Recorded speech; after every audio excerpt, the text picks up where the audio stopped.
What's up, y'all? So, at this point, people have perhaps seen this viral clip of Gwyneth Paltrow discussing her wellness regimen, which, from her words, consists of a cup of coffee in the morning, some bone broth for lunch, and then vegetables, and that she is choosing to get nutrients through IV. And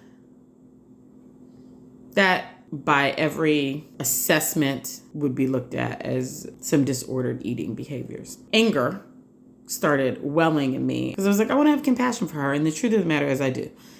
I have compassion for anyone whose relationship with nourishing themselves feels like a fraught one. And the reality is that for many people around the world, our relationship with nourishing ourselves is a fraught one, either because capitalism has made food insecurity a global phenomenon. And then in the place where there is the most resource and access to wealth and food, we seek out food insecurity as a model for control or disassociation or as a strategy for navigating trauma in our lives, right? And so these systems and structures of oppression and marginalization have made even the act of nourishing ourselves as an act of fear, a fear-based, terror-based activity. And that's devastating to me. But the thing that really came up for me that was like my real anger that's sitting alongside my compassion is that those same systems of marginalization and oppression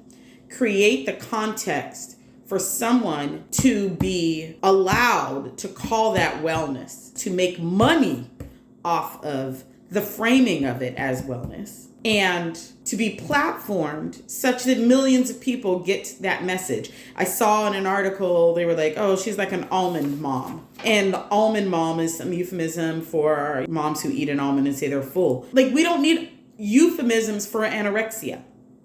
That incredibly deadly condition. People die on a regular basis.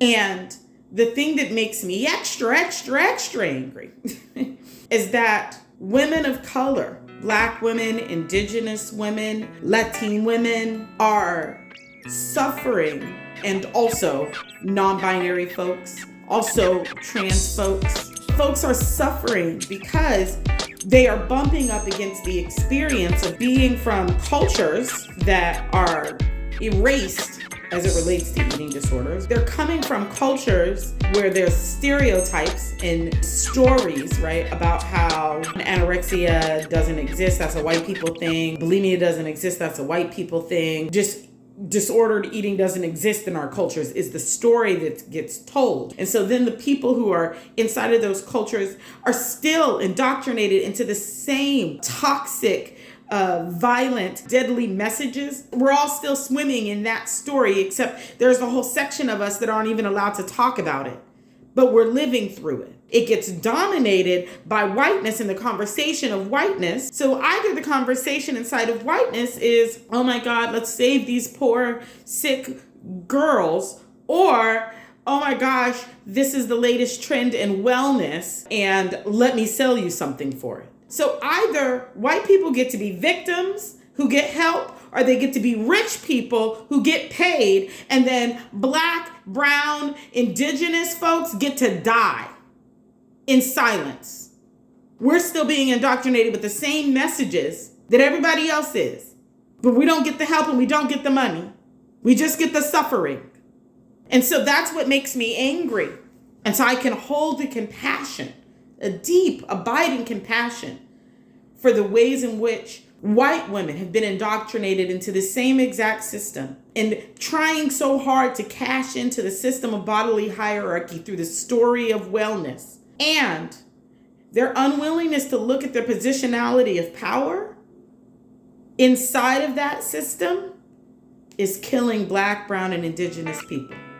We pretend that it can't happen in those communities, right? Which I believe is just a narrative of white supremacist delusion to continue to create excuses for why we don't help the people who it is that are adversely impacted. It's devastating to me and it's frustrating to me. I got a lot of compassion, but I don't have a lot of patience for a space that continues to peddle a message that means death, for my communities and the communities that I love, it means money or help for other people. And that's the conversation I want us to be having.